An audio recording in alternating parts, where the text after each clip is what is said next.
Greetings, one and all. Here we are on another Friday Night Live, the 20th of February, 2026, here with the Page crew as always. We've got Ron, Jen, and Ed, and of course, I'm Phil. And we've got another exciting episode of the show for you this evening. Hopefully, everybody here so far on the show has had a great week. Ron, I hope you have sharpened your snow shovel, as I see your region has an impending forecast of at least 16 plus inches of snow coming your way. Yeah. Yeah, and you know what? The best snow shoveler in our house has a broken wrist, so Right. so Yeah. just real quick about that, a little medical update on my Sure. Hey, how's she doing? my wife Jen. So, she's been in a cast, and as you know, we ship a lot of things out here, and Jen is the primary shipper. So I bought her an electric cardboard knife so she can, create boxes real easy and, cut through boxes and everything else. So she sends me this very happy note the other day saying, "Oh, thank you for the cardboard knife. It works great. I just cut my cast off with it." Wait, was she supposed to do that? No. I'm sure she wants to. Well, she did. It's done. She did it already. So not great, not ideal. Oh, the doctor's not going to be happy. No, she's not going to. The doctor's not going to be happy. For sure. Well, got to be careful with that stuff. An electric knife. I don't know what an electric cardboard knife looks like. This looks like a pair of shears. Oh, okay. But I really like the show we have tonight. We've got our cosplay coordinator Kate Sgouros with us, and we also have Doug Bartholomew, who's a big part of our auction team. He's a RPG grading and collectibles expert. And, looking forward to talking to him about the auction. And how was everybody else's week? Was everybody else's week okay? Sure. Mine was good. Long, but good. Yeah. Okay. No, but we won't go into it. Oh, okay. What happened to you? Just many things, but nothing page related. Everything page related is going very well. Oh, well, good. Work and life are kind of suck, but well, I'm sorry to hear that, Ed, but we'll make it. We'll have a good show tonight. Now we get to kick off the weekend with a fun show, and I get to run D&D tomorrow. So, well, that's good. Yeah, can't go wrong with that. Cool. Yeah. Let's see. We have Elise Paxson on the line. Elise Paxson, who takes me for granted, and but that's okay. Hi, Elise. All right. I'm sure she doesn't, Ron. Oh, she absolutely does. She absolutely does. She was playing too much, so she's going to play in the Mothership game this weekend, but she's going to skip the D&D game on Sunday. Oh. Well, priorities. She's taking me for granted. That's okay.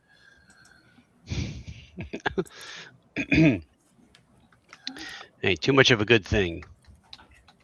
I played a doubleheader last Sunday. I had Mothership, or not Mothership. I had Walking Dead RPG, which was a ton of fun, and then I had Conan, the Conan RPG, which is always a lot of fun.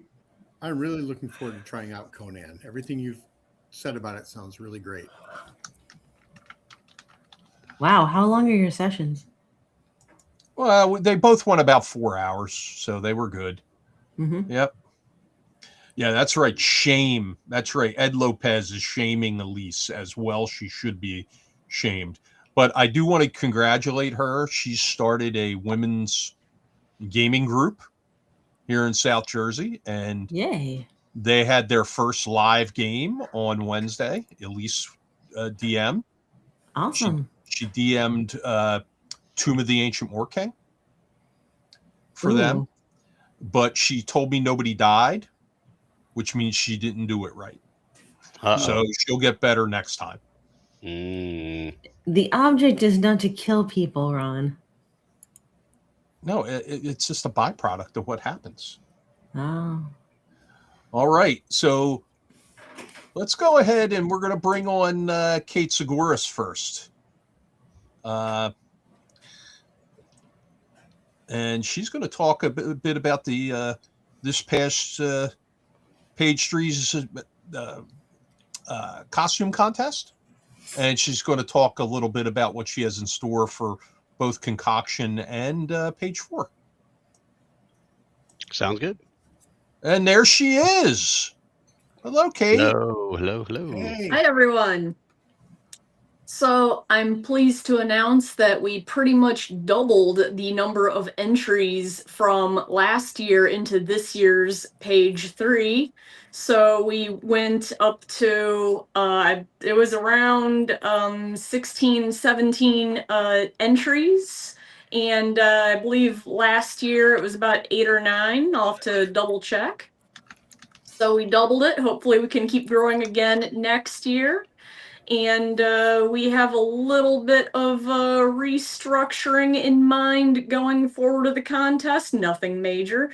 But I'd like to announce that one of those changes we'd like to make is that our craftsmanship category winners can be invited back as judges for the subsequent year. So that way they get to come back and help judge the next round of contestants. So that'll be super awesome. Keep fresh talent up and coming. Oh, that's great. That's awesome. Yeah, it's a terrific idea. Oh, yeah. Also, definitely helps bring in more dedicated cosplay judges that can also help me with running like the repair table and recruiting, things like that, social media presence, all that good stuff. So I have a question for you. What do you think? What did you think about the owl bear this year?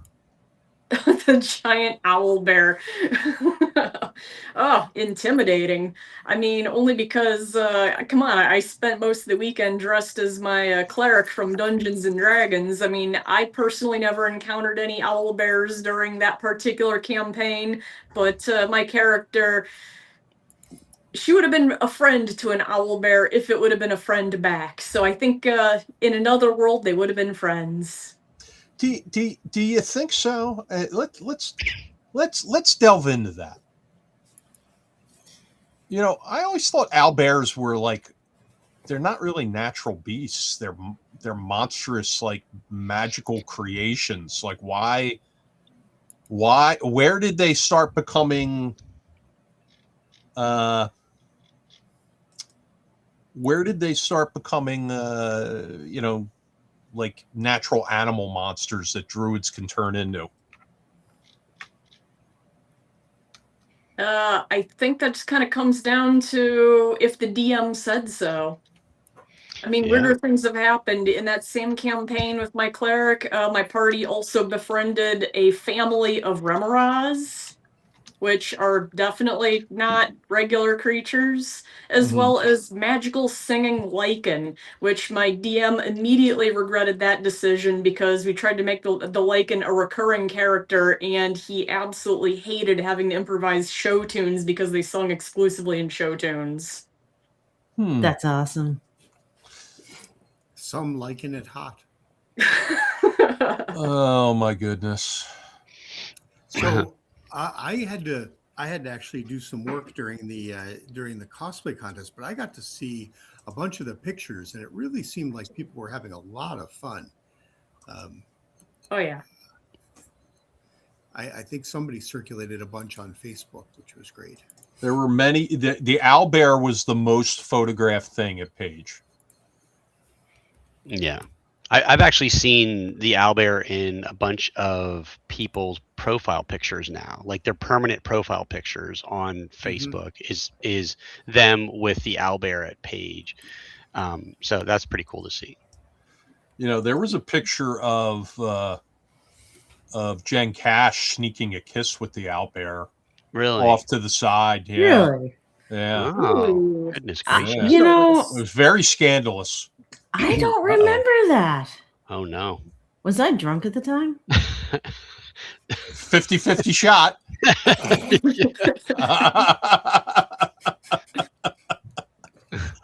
You're asking us? Yeah. If you find the picture, send it to me. So Mark Lister's in the Mike DiBenedetto says we need to blame Baldur's Gate that owlbears have become like a natural, like Druid's friend. Yeah. Mark Lister says I cosplay a gelatinous cube. We're a green slime. Can we get you to Page with that, Mark? Please do. Please do. Oh, that'd be awesome. Yeah. A green In my slime. first campaign, they befriended a gelatinous cube. Oh, yeah? Yeah. One of the characters, it was her pet. The DM let it high happen. enough intelligence?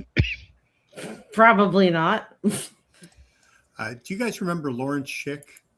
Yes. So Lawrence, one of his favorite monsters was the owlbear. He didn't create it, but he used it a lot. And we got to play in a dungeon he made called that was basically Reverse White Plume Mountain, where you played the bad guys. Each of us played one of the captains of the area, and one of the additional things he did was give the Beastmaster one an owlbear minion because he just loved owlbears. That's pretty much the whole story. But I always think of when I think of owlbears, I think of Lawrence. That's impossible. It's a non-intelligent creature, says Mark. So Mark knows all about that. Mark's really into it. So when Mark cosplays a gelatinous cube, he just walks around aimlessly bumping into walls. That's what I'm hearing. That's dedication to the character. Yep. Yeah. Chet Minton Artist checks in from Total Confusion this weekend. Says, I designed an 8x8 gelatinous cube for Gooey Cube. They hung it from the ceiling at Gen Con. That's good. Cool. We need to hang David Benavides from the ceiling at Concoction. We'll have to use aircraft cable to do it, because to make sure, he doesn't fall. Yeah. Yeah. He's a big gentleman. He's a big gentleman. In fact, there were some at the convention asking if it was Dave in the owlbear costume. Seriously? Yeah. Yes. Yeah. So Mark, can we get you to? Mark Lister, can we get you to Page as a gelatinous? Let's see what he has to say there. But we're gonna peer pressure you until you say yes. Yes, exactly. Also with us tonight is Doug Bartholomew, and we're going to bring him into the conversation, and we're all going to kind of do a little free-for-all, but Doug's going to talk a bit about his work on the auction, and he's kept very close tabs on our auction since year one, and I'm excited that he joined our team very formally this year, and there he is. Hey, Doug. Howdy. How are you? Doing well. Yeah. How's the weather out in Cleveland right now? It's better than where it's going to be for you guys, or how it's going to be for you guys right now. Yeah, it's going to be miserable. Yeah. So Yeah. foggy, cold, but no snow. Well, isn't foggy and cold always the weather there? Yes. Cleveland, Ohio in general, the land of no sun. Do you ever see Drew Carey just walking around? No, I have not. No. Okay. He's here somewhere, though. Is he? Does he live there full time? I don't know. Oh, okay. He supposedly does, but Yeah. All right. Who's got their phone close to their microphone? not me. We're getting vibration onto the microphone. Kate. Sorry, I put my phone on silent, but people keep texting, even though it's on silent.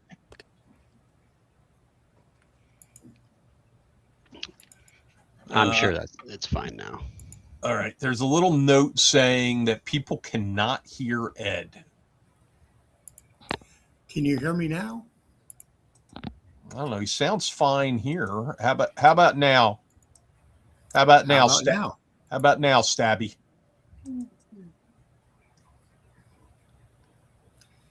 There we go. I've been checking out my microphone settings, but it seems to be working. Okay. So Doug, you want to talk a little bit about Page's auction? Sure. Yeah, I could talk about it. So huge improvements from page 2 to page 3, largely thanks to you and your team, Ron. And I know you had input from others too on some of the improvements. We had roughly about 300 auction items, and most of them were really nice, high quality. A large portion of that, of course, was a specific lot from, I think, Gene Philip Suter that was in the auctions. Beautiful items, a lot of shrink rack items and some rarities too. I'd put it on par with some of the other auctions I've been to that have been around for a long time. As far as the rares were concerned and the sheer volume of items that were there. Some of the improvements that were really welcomed was the larger space, having a private area for that, which was really nice. More chairs and seating available, a nice pre-staging area. And one of the things we did this year, which was different than page 2 and page 1, was we graded everything up front. So we pre-graded everything, which I think helped quite a bit. Absolutely. Yeah. Yep. And that was a combination effort of several people working on that. I failed to mention there were quite a few dice sets available too. Some very rare ones, which were graded by Jamie, I think, was one of the ones that graded those. And no, it was Daniel Lawrence. That's right, Daniel Lawrence, and the other woman's name was, do you recall her? Amanda Brasovsky. That's right. So kudos to them. They helped out a lot. We had some runners moving items back and forth. So the auction flowed very smoothly, but the sheer volume was overwhelming. So with the one day, of course, it was challenging to get all of those items processed. But overall, the combination of items, ephemera, RPG items, art, was fantastic. It really was. And kudos to your team for putting that together. It's a lot of work. So I'm a little confused by what's going on in the one square here. It looks like we've been joined by Becca Swesney. Who's the person with the pink hair? That's interesting. I think they put a background on themselves, whoever it is. Is that Ed? Is that me? That's weird. I don't know how that happened. I don't know how that's me. I don't know how that happened. I'll try and get rid of it.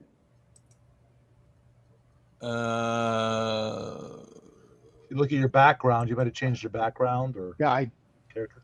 I didn't do anything with it. I just got up to take care of something. The cats were causing a mess. Oh, okay. I'll change it back. Figure it out somewhere. Now Phil's disappeared. Oh no, we're losing people. All right. So Can Rebecca, you guys hear me okay? Rebecca's gone and Ed is back. Okay. Yeah, that was weird. There's Phil. All right. There are So dull moments, yes. all right. So what questions do we have for our guests this week? Anybody have questions for our team here? What is the most fun part of your job? And what does a normal day look like for you?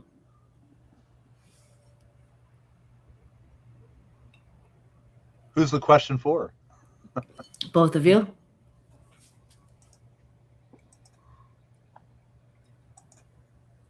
Like for my day job? It can be either. Like doing this and doing your day job. I mean, my day job's pretty awesome because I work at the Delaware Museum of Nature and Science. I'm in charge of gallery interpretation and animal care. So on any given day, I might be putting up some sort of new interactive exhibit, or I might be training parrots. That sounds fun. You got And animals Yeah. in there. Wow, what's that's the best part about working with Paige? Working with Paige, I mean, I just like being surrounded by a bunch of people with the same interests. I love getting to see cosplays, and especially when you get to coordinate the costume contest, you get to see how those costumes were built and getting new ideas and inspiration from other people and how they made their stuff and just being able to talk shop. That is far and away the best part, as I'm sure it is for other departments as well. Yeah. Do you LARP at all? Not in like the organized like LARP play sense. However, I do also work the front gate at the Philly Fair, the Bucks County Ren Fair, and Della Fair. So in terms of kind of in character, in-person interaction, I mean, yeah, Renaissance Fair stuff. That's cool. So let me ask real quick. How do you think the addition of the Star Wars cosplayers and the droids and those sort of things, how do you think that that'll interplay with cosplaying moving forward at the convention? Because we had quite a few Star Wars cosplay groups there, 3 to be exact, but I really think the droids added a lot, and the remote control land speeder and R2D2 and things like that were wandering around. But what are your thoughts on that, Kate? Especially with the general audience that we have of tabletop gamers and so many people who grew up with Star Wars, whether the original trilogy or even, dare I say, the prequels. Hi, that was my generation.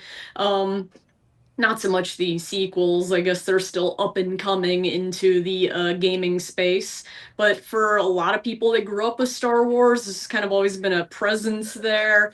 And I mean, just the Venn diagram of people who are into like science fiction, fantasy, tabletop gaming. Let's be fair, that Venn diagram is just a perfect circle. I mean, it's really hard to be one of those fans without being all the others. So it's kind of like walking into a space surrounded by all your friends and seeing all these toys from your childhood and people just like living out something that you probably ran around, 12 years old with like an old cardboard tube going and going, oh my God, this is so cool. And there's like 100 people here who are validating this geeky passion I had as a kid. And all of a sudden, I'm an adult. I have expendable income. I can like do this thing now. So it also kind of gives people the opportunity to connect that maybe they just needed that last little push off the cliff, to be like, okay, there's a bunch of people who will actually like not only enable this, but even set me up towards success and showing me how to get like screen accurate stormtrooper set of armor. Mm-hmm. Yeah, Kate, go ahead, Ed. Well, I had a question actually kind of along those lines. I've been around cosplay for years. Never actually done it myself. I dress up for Ren fairs and things like that. But one of the things that I've kind of found intimidating, and a friend of mine, his kid is getting into cosplay, and he wouldn't enter the contest even though he came to the show with a thing. And I think he was worried because he's like, oh, my costume is pretty simple, and it actually was pretty cool. How important it is that you make your own cosplay versus, like, I don't know, buying pieces and putting it together. Like, like my Ren Fair costume is probably, 80% stuff I've purchased and just a few things that I've made. What's the line on that sort of thing? So that's a really good question, and there's really no wrong way to cosplay. Just rule number one is to have fun, and if you're not having fun, you just kind of have to reevaluate, like, why are you doing this and what is it you're hoping to get out of this?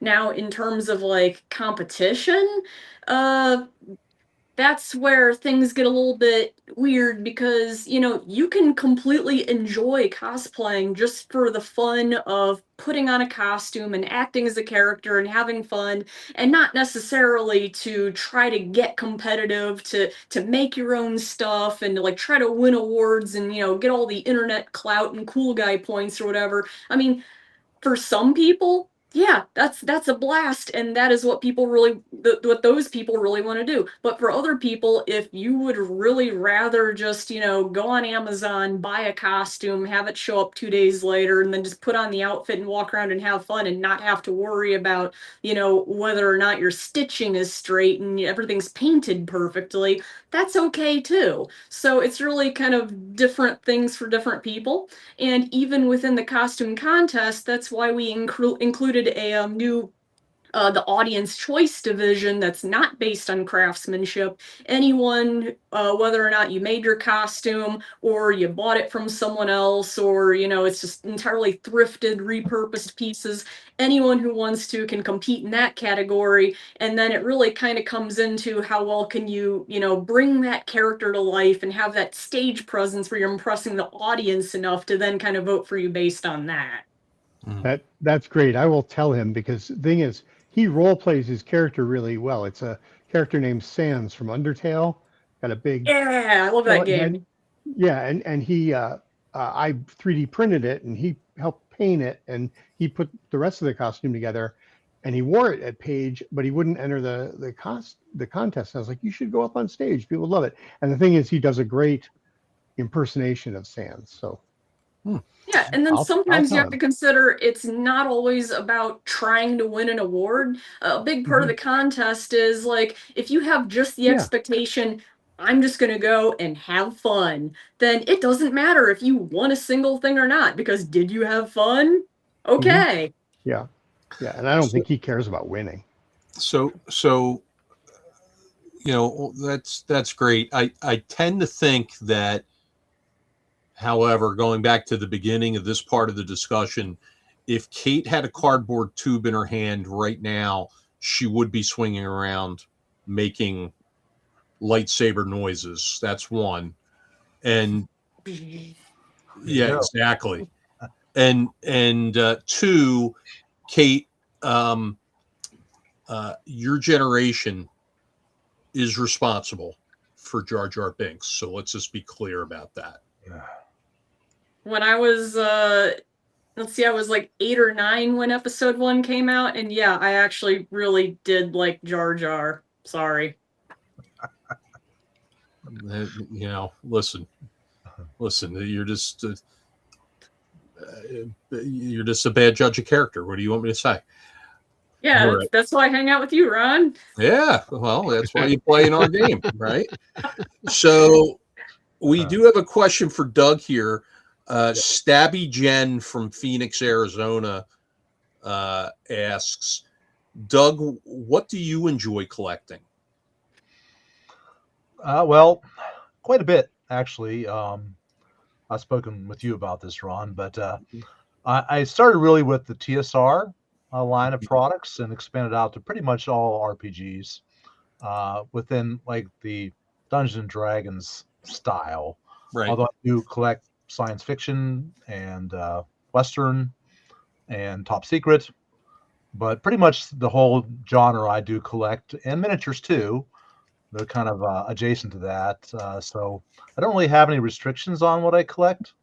but I try to keep it within the TSR scope mostly. All right. So, and you know what? That I think that's where a lot of collectors start, and then it just slowly, like a hurricane, gets bigger and bigger. Yeah. Until the wives get involved, and then it's like a hurricane going out to sea and dying somewhere. That is. That's one. That's one where collections go to die. Let me ask you, Doug. How emotional were you during the auction when I was involved in the bidding for the TSR bookshelf, and my wife began to throw up the X card from the back of the room, telling me to stop bidding? Like, how emotionally gut wrenching was that? It was terrible, actually. Yes, I felt for you. Yeah. Let's see what else there is. Yeah, I have an auction question while you're looking. Go ahead. One of the things that was very popular this year, and I've seen at other auctions too, was experiences. Like Erica Lowe, for example, auctioned off a game of Ragnaborg where she would play with people. Do you have any suggestions for people who want to do that sort of thing? How do we make that something people want to bid on? How they, what would be your recommendation for how to treat that sort of thing? So could you expand upon what your... Well, like, for example, one of our guests, Erica Lowe, and other people have done it, have said, hey, I'm a relatively famous game designer. I'm willing to run a game for you and your friends. Yes. Bid on that. And I'm just wondering how, because I see that as being kind of a future of some of our auctions. We have lots of great guests. People are willing to do that sort of thing. And I was just wondering if there's any advice you had for how we can make that sort of thing, saleable, how it can get good, make a good impression, make lots of money, that sort of thing. Well, those are very popular. I mean, if you have like sessions that you can have with a celebrity or someone that's notable in the industry, I would simply just kind of advertise them beforehand, if you can, because that's probably the most significant, detriment or issue you would have is if people aren't aware of it ahead of time, then they won't know to bid on it, because that's something that's very narrow and specific as far as people that will want to do it or to purchase those types of things or on an auction. So I definitely recommend that you advertise them, and that way you'll have the maximum amount of bidders on it. But it is it's not really aligned with, the items that are sold. So you'd have to certainly have it in a separate category, I think. Mm-hmm. Yeah. All right. We have a few other questions for the group as a collective. Jordan asks, are you guys excited about the next Jurassic Park movie? I'll answer that real quick. No, I'm not a big Jurassic Park guy. I'll let the others answer in a moment. And what do you think it's going to be about? I'll throw that out there too. It's going to be about dinosaurs. Yeah, agreed. Are you also excited about the Mummy 4 happening? Yes. There's a Mummy 4. I'll let everybody else chime in on those real quick. I must have missed Mummy 3. So there were 3 Mummy movies.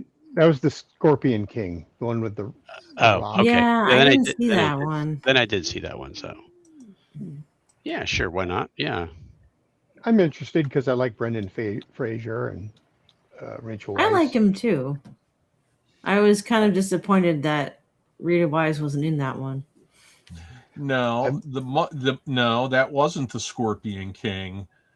It was. Hold on.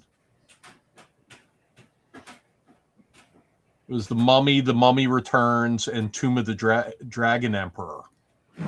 Oh, okay. That one was okay, but I didn't like I don't think I saw the that kid one. in it. He was very moody.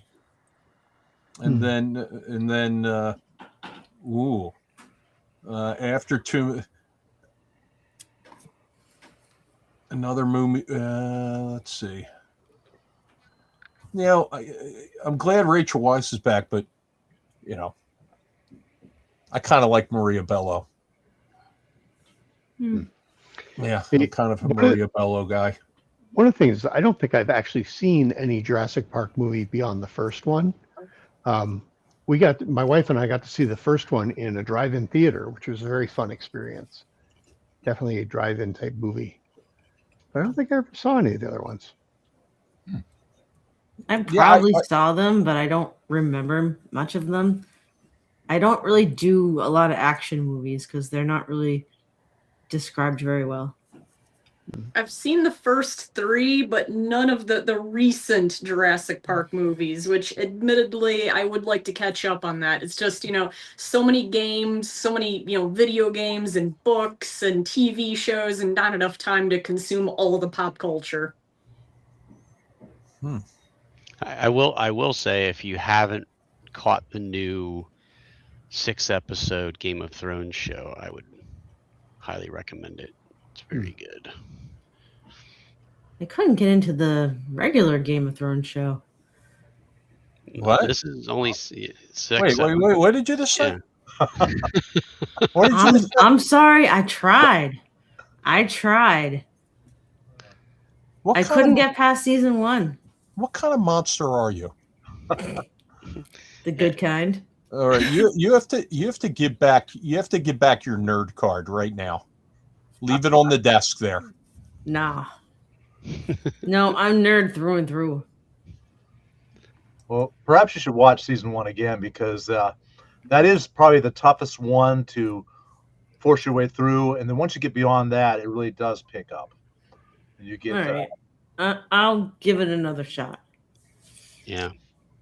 Fun fact, it was because of a friend of mine who wanted me to play the A Song of Ice and Fire tabletop RPG with him, and me learning a little bit about the different lore and stuff behind the various houses of Westeros. That's what got me to start reading A Song of Ice and Fire years before the HBO series came out. And then it became me and my friends in my dorm room pirating episodes, then huddling around my little computer and just nitpicking and dissecting what was the same versus different between the books and the show. Right. I would say try to find a supercut that is just Arya and the Hound. For a long time, they were the best part of the show. Oh, I beg to differ. You have to consider Tyrion and who was his bodyguard? Bronn. Yeah, I mean, that's classic television right there.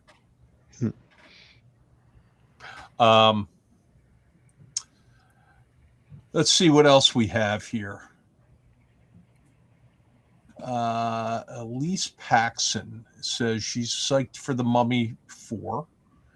That's very good. Yeah. She also makes the observation that you'd think after the first Jurassic Park, they'd think that, hey, maybe breeding dinosaurs isn't safe. Yeah. So true. I agree with that. But is it profitable? I doubt it's very profitable if you watch the movies. Most of the time, everything was destroyed. Yeah, it's true. But they did eat the lawyer first. Mm. I think it's too bad all the dinosaurs didn't have feathers. Some of them did. Well, I mean, in real life. I mean, we still have dinosaurs today. Dinosaur chicken nuggets are made with real dinosaur. I have a dinosaur. His name is Scoop. Scoop? Yes. And not the chickens who live in your backyard, the actual dinosaurs. Yeah, well, listen. We're adding chickens. Somebody needs to get rid of 4 chickens, so we're gonna take in their mini flock and combine it with our flock. Pretty excited about that. Oh, there you go. I don't know. I'm seeing a West Side Story thing happen. You have the Sharks and the Jets on either side of the chicken coop. That's all right. That can happen. They don't fight in the chicken coop. They only fight outside the chicken coop. Oh, okay. Yeah, it's pecking order. Ah, You know, Terrible. it is. It's pecking order. That's No, what, I know, but where that comes from. Listen, just because your wife got beat down by chickens or whatever it was, what was it? Turkeys? What attacked her? it was I think it was a chicken, perhaps, maybe. Yeah, I think it was a chicken she was tending because she does this pet care on the side as a side gig, and had to feed some chickens at some hobby farm or something like that, and came back with this big like wound on her leg. Perhaps she didn't run afoul of a swan. Oh. Can I throw the X card up on that? There have been some pretty bad puns tonight. Well, hey, Doug. Doug, swans are mean. Doug, did you hear that Henry Winkler got arrested today? No, I didn't. Tell me about it. What happened? He was arrested because he was because he was the mastermind of a financial fraud scheme. No way. A Fonzie scheme. Hey. Did I mention a Fonzie scheme? Phil's getting ready to throw up the X card. Yeah, I'm wishing 35 inches now at the Jersey Shore. Yeah. Elise Paxson says, "I'm a dinosaur. I was born in the 1900s." Hey, a related story. I want to say it was about 2 years ago. One of my students in school, I forget what we were talking about, and I was a social studies teacher, and they said it was something like anything and anyone that is directly associated with a year starting in the number 19 is officially old. That's what they told me, because I literally teach kids that were born in 2008. So I guess that makes me old. Yeah. Well, John always says after 9 o'clock, I become a Grumposaurus. So I guess I'm a dinosaur. Grumposaurus, huh? You kind of are Grumposaurus Rex on the program. I am not. Yeah. And Elise is often reminded, she says she's a dinosaur, and she's often reminded that the older the violin, the sweeter the music, right? Mm. There you go. What was that mean about, like, imagine a Tyrannosaurus Rex trying to make a bed? He's got little short arms. How is he supposed to make the bed with his short arms, right?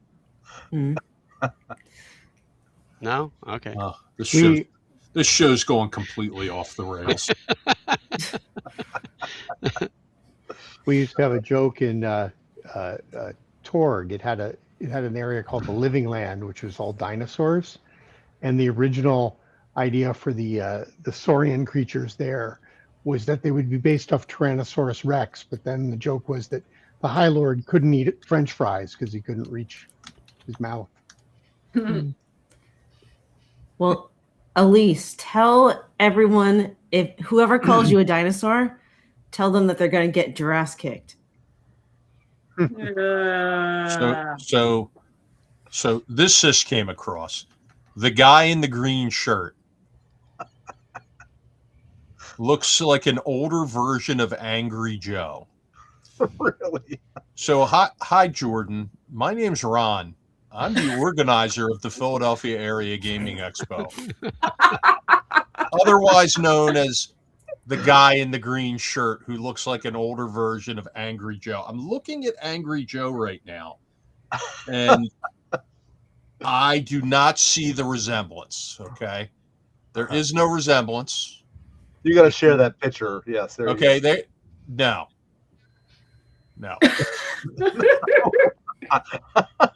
Well, maybe a little bit. Right? I don't see it. No, I don't either. Yeah, no, I'm not seeing it. I mean, the eyebrows are pretty much the same, and The hair is pretty much the same. No. Hey, Phil, do you want to get into a conversation about hair?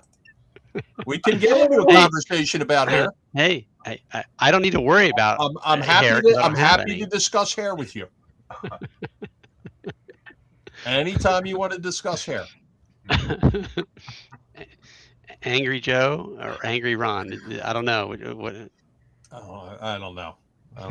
Jordan, you were going to, you were in the lead for getting a $25 Trollord Games gift certificate until you threw shade on me like that. Now you're at the bottom of the ladder again. It's like you're playing Chutes and Ladders and you were almost there. You almost had it. And then you went all the way back to the beginning. Oh, you know what? That reminds me. When you said Chutes and Ladders, I went back to the page auction. Quite honestly, I personally, I was, I forget what it went for, but the what was it? The hand painted set of what was it? Orc War. I had that as a kid. I actually had both of them, Orc War and that was James Ward's personal copy of that. Yeah. Yeah. How did we get that? Who donated that?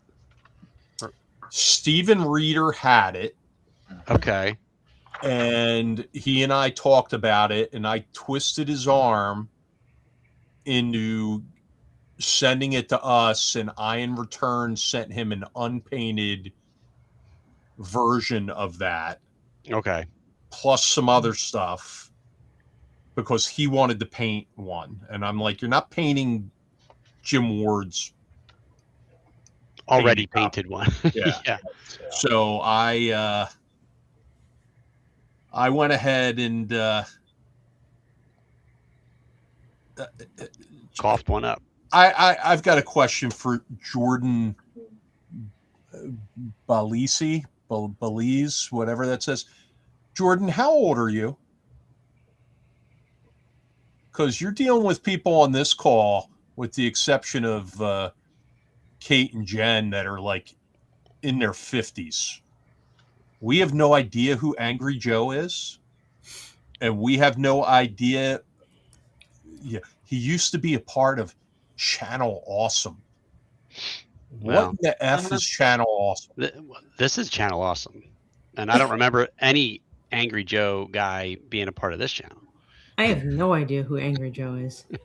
Here, I'll just podcaster. Listen, it's okay. I can use pop culture. Channel Awesome is everything is awesome. Oh, it's the Lego Movie. Yes. Yeah. How do I know that? I don't know, but I do. My teacher friend dragged me to see that one when it was in theaters. Really? Mm-hmm. Dragged you? Mm-hmm. Are you sure? Yep. I enjoyed it. Did you? I did. Was everything awesome? Everything awesome. No? Kate, what are you painting? I'm so glad you asked. I mean, what kind of cosplay lead would I be if I wasn't working on some cosplay? And I am currently working on a 3D modeled, updated version of the Sentry Visor from the Mass Effect games. Ah, very cool. Okay. Nice. So Michael Webb says the Lego Movie is awesome. It is awesome. And Jordan says Jordan failed to answer our question, so I'm not going to put anything on the screen anymore. That is great. That is great, Elise. Nice. Did you make that by hand as part of that 3D printed? How did you put that together?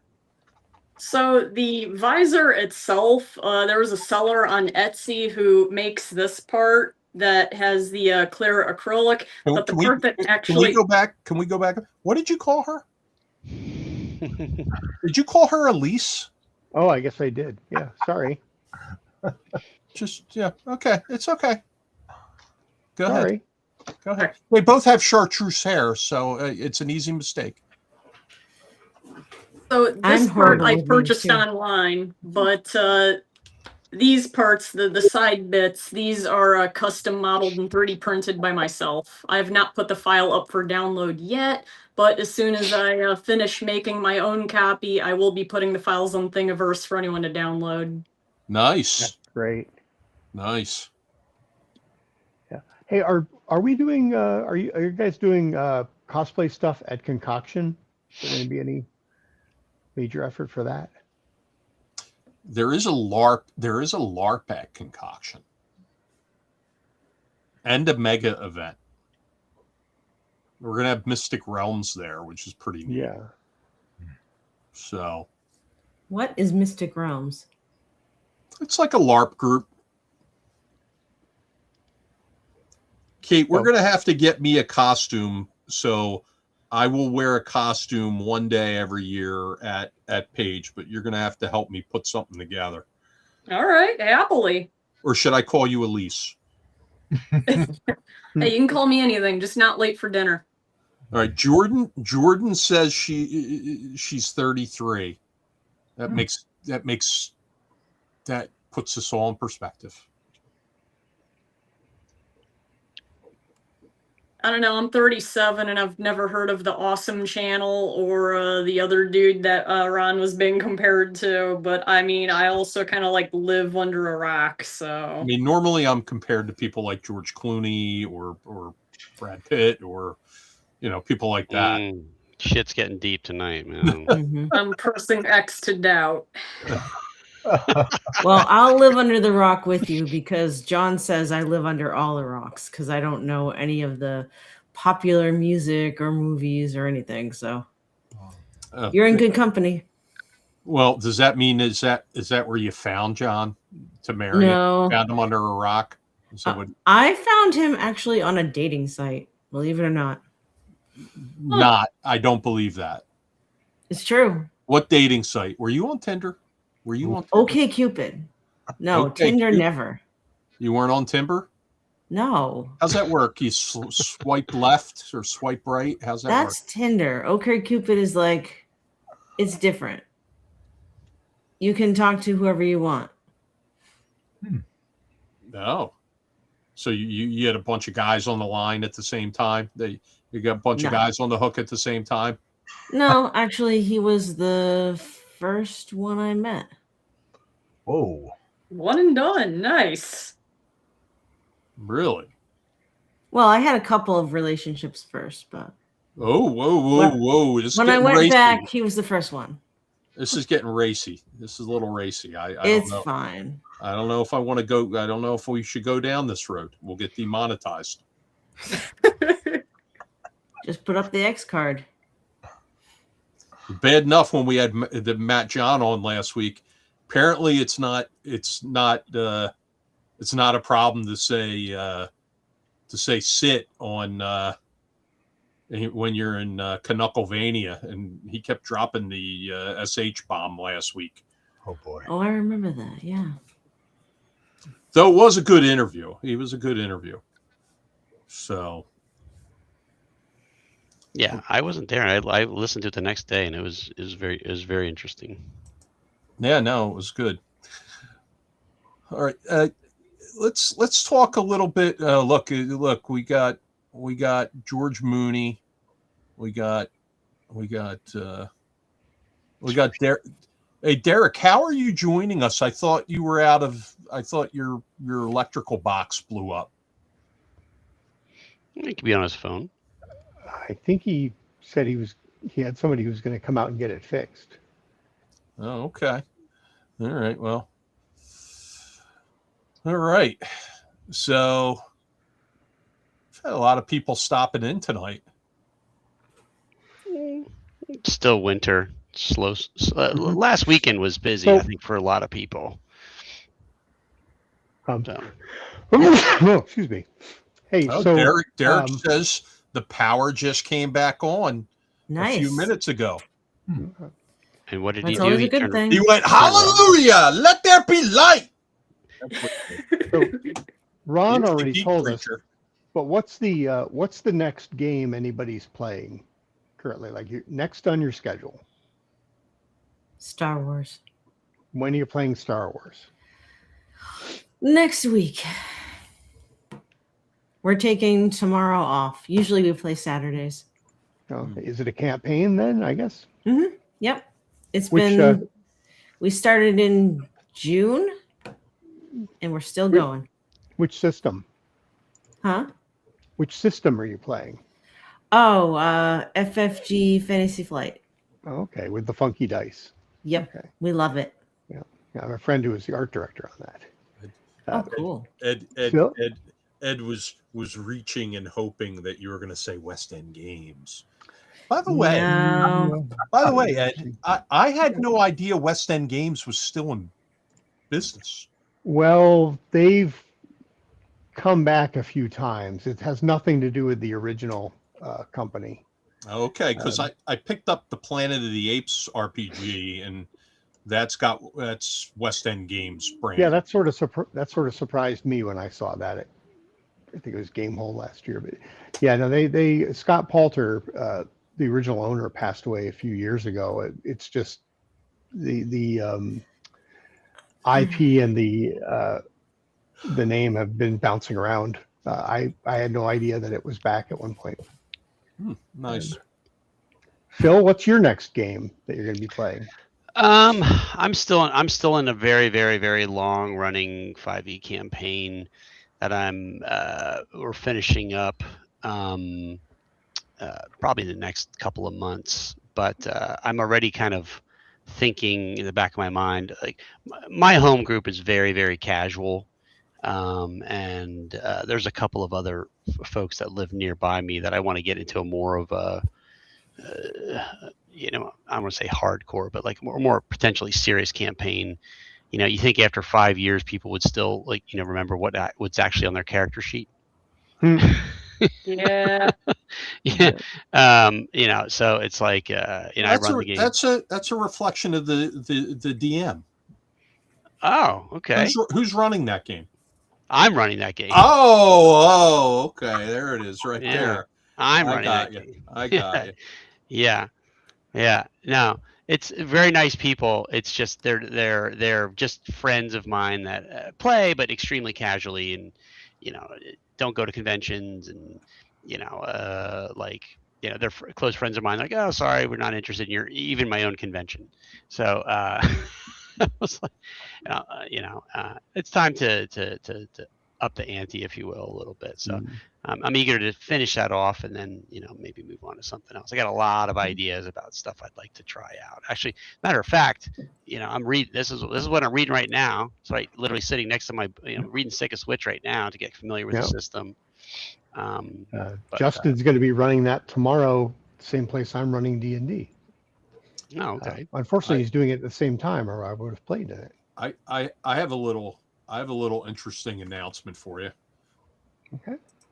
Wow, we just had like a load of people drop off. Something must have happened. There must have been a YouTube glitch. But so I've made an agreement with Justin that wherever Paige is going to set up a booth, and we do set up booths places at different conventions, EcclesiaCon and ShireCon and things like that. We're going to actually carry Sickest Witch for him to the conventions he doesn't go to. And, that's cool. And do some stuff with that at our booth. And of course, we'll do things with Orange Cat Games. Getting close to fulfilling our Kickstarter here soon, and we're going to have 3 different RPG systems under our banner by the end of the year. So pretty hyped up about that as well. That is great. Yeah. I don't know if any of them are they're all rules light systems, but we'll see.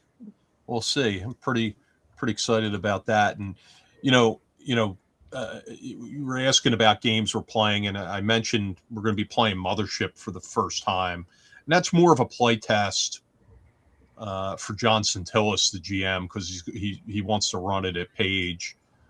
But you know, there's a few other games on our radar that we're looking at playing in our game group. The one of them is called Dark Regime. Has anybody seen that? Nope. No, I don't know that one. I think it's loosely based on like alternate universe United States right now, but basically you're living in like a police state, and it's about, you know, either escaping or overthrowing the police state government. And it's rules light, but it looks pretty good, and I thought I think I'm gonna give that a try. You know, there is some interest amongst our game group in trying that out. Yeah, I just brought it up. Yes, I do know this game. I just had to see the cover of the book. Yeah. Okay. And another thing for Concoction, we're going to be looking for people to help run Deathbringer there, along with Professor Dungeon Master. He wants to do something very similar to Down the Dark Stairway. He just basically wants to run Deathbringer all weekend with additional GMs. But he doesn't have any GMs to lend us, so we're gonna see how that goes. But that's his launch weekend, so we'll be able to get you some copies of the basic rules that he has out. And you know, if anybody's interested in helping out with that, you know, please let me or Phil know, and we'll get you hooked up. Quickly before we let our guests go, and Doug, what do you think was the coolest item or offering this year in our auction at Page 3? Well, there were a lot of nice items, but I think that looking at some of the ones that I had documented on this, certainly the Ghost Tower of Inverness that was signed, the TSR editing version that was signed by Alan Hammock, was really nice. But there was, I mean, so many nice items that you guys had there. You also had, I think, one of the original pre-pubs of one of the RPGA modules. That was pretty amazing too, if you recall that. Mm-hmm. And yeah, I'm trying to think which one it was specifically.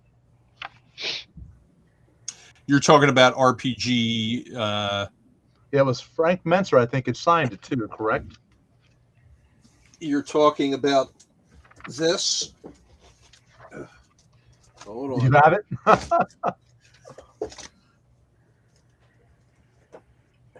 You're talking about this guy? Yes. There you go. Yeah, that was pretty amazing. Very unusual. So only a few copies of that were made, I believe, correct? Correct. Yeah. Yeah. Yeah. And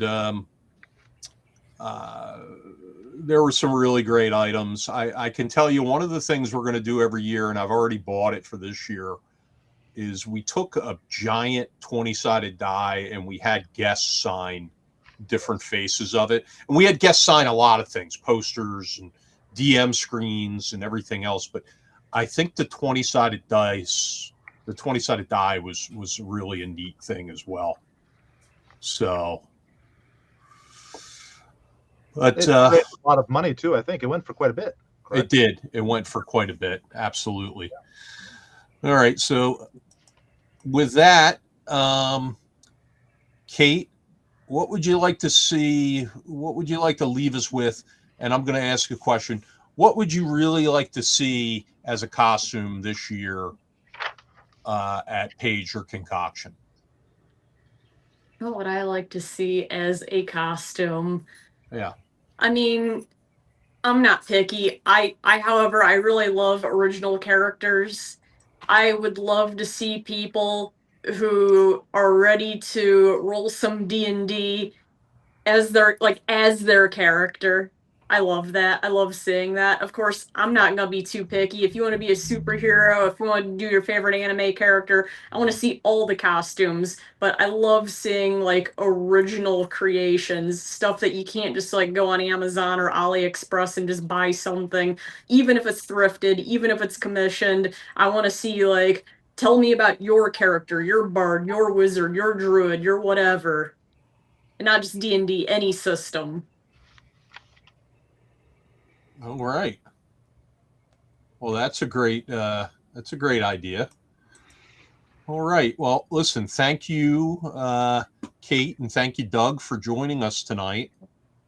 And we are going to let you go. And for the audience that's waiting, we're going to ask a trivia question in a little bit. And the first person to get it right will win a $25 Trollord Games gift certificate. But thanks again for joining us, and we will surely see you both before we come up on page next year. You can see Kate in the flesh. She's running games at Concoction, so pretty exciting. Good. All right, yeah. good. There it is. All right, thanks, Doug. Thanks, Kate. No problem. You know, we should have asked Kate what she would want us to dress up as. We'll get that next time. This was interesting tonight. These were two very good guests. So, Phil, what do you got? Well, folks, we are definitely here to talk all things Page, but like we had alluded to earlier in some of the earlier conversations, is we have Page's sister convention Concoction coming up. That'll come obviously before the next Page will, but we have event registration coming up for Concoction, and that is coming up. I'm going to have to pull up those dates real quick to make sure that we get that information out there, depending on badge type, of course. Let's see. That was announced a few days ago. We also did have another special guest announcement. James Introcaso, lead game designer from MCDM Productions, will be at Concoction. That is a fantastic opportunity for folks, as well as Rachel Savicki, who was a guest at Page 3, a game designer and writer.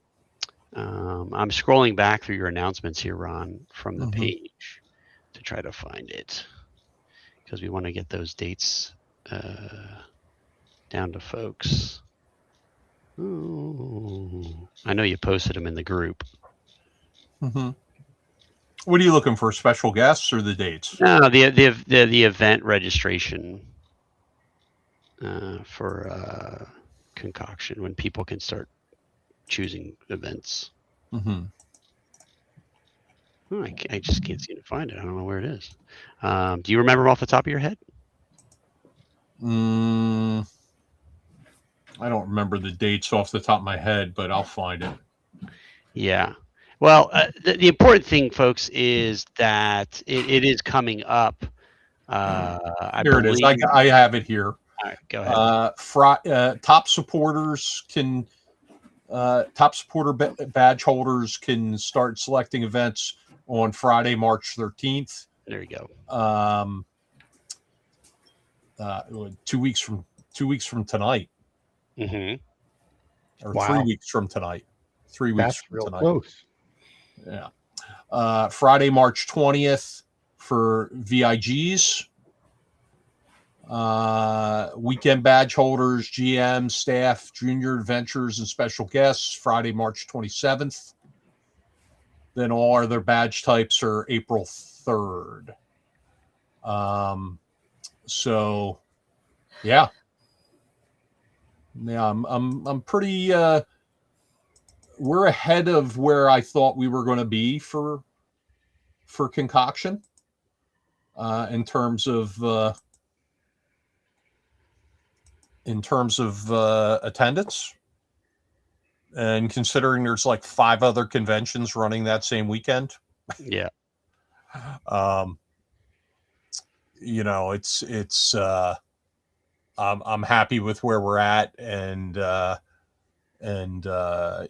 looking forward to being able to run games and play games all weekend, because it's not nearly going to be the logistical hopscotch that we have to play at Page.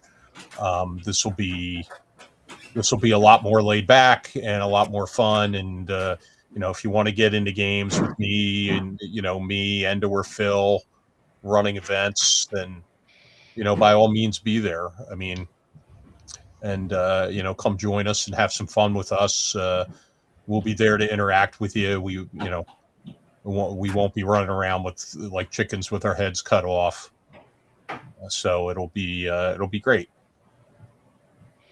Yeah, much more laid back. Yeah, and warmer weather. Yeah, that helps. Yeah.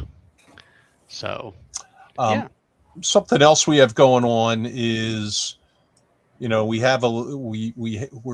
taking some suggestions on what the name Concoction's mascot, and that's eventually going to turn into a poll, and from the poll it'll become something else after that, and then we'll narrow it down. Do we want to put together a trivia question? Sure, we can. I don't. Who do we still have on watching us here at the end of the show? Here, we still have some folks in chat that are interested in a gift certificate. We do. Okay. So, what should we do as a trivia question?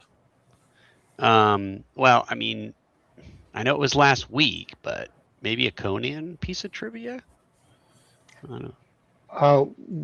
What about who can guess the closest to Page's final attendance for this year? It was announced, folks. Yeah, it was. Yeah, sure, we can do that. Oh, okay. Anybody who can post in the chat the final attendance number for Page 3, or as close as you can get to it, the person who's closest will win a $25 Trollord Games gift certificate. Drum roll.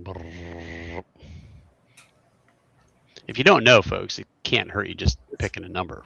Listen, the way we're doing this is, for now on, if people can't answer the questions, and we'll just buy ourselves stuff with it.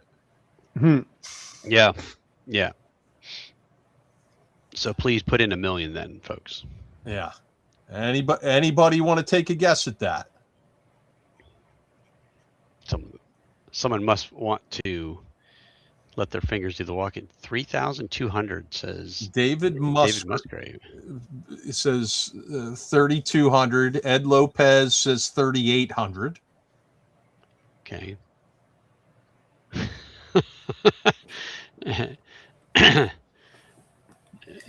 Jorban 6,666. I don't think we hit that number.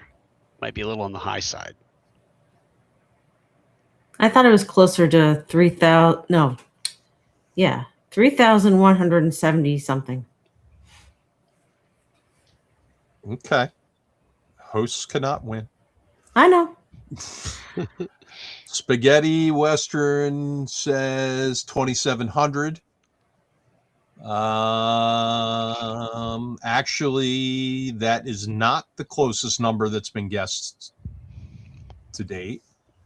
This isn't The Price is Right, so it's not can come the closest without going over. But I'm going to give it until 10:45 for people to get their guesses in, and then we're going to award to somebody. Which is less than a minute, folks. So if you're thinking about it, hit that number pad up on the Jen can hum the Jeopardy theme song for you.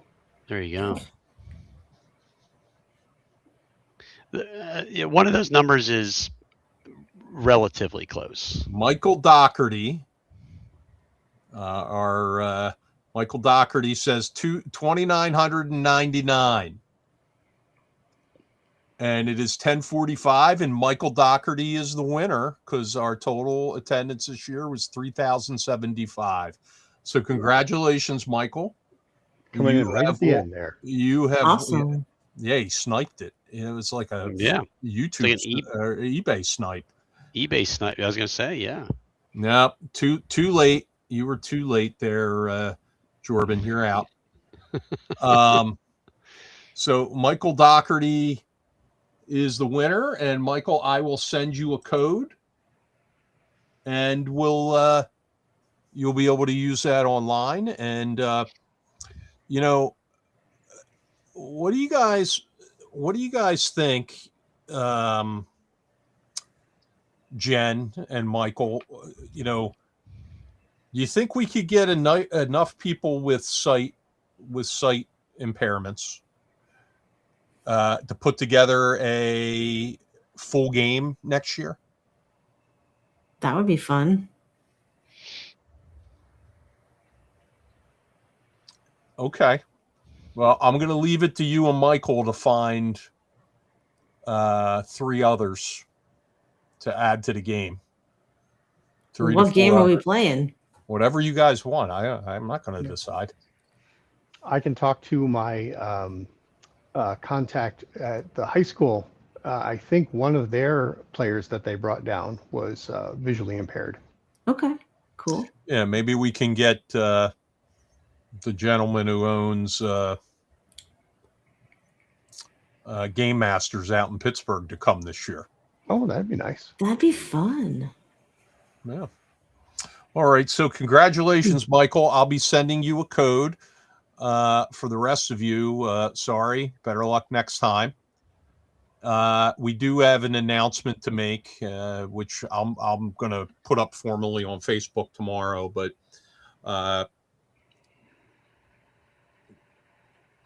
Trollord Games will be back with us next year.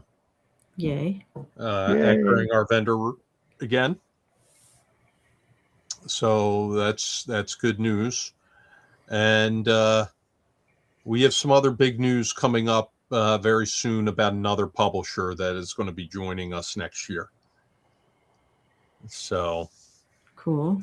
I can tell you that Palladium Books will be back with us as well. So, All right. So we're going to have Kevin Sambiato on the program soon to talk about.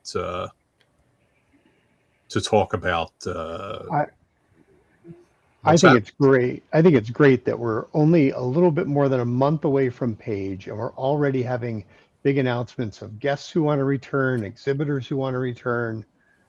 Already making big plans. That is terrific. All right. Jen, you want to take us out? Sure. Well, it was wonderful to be back with you all, and we will see you next Friday, same time, same place. Have a great week, everyone. Good night, everybody. Night.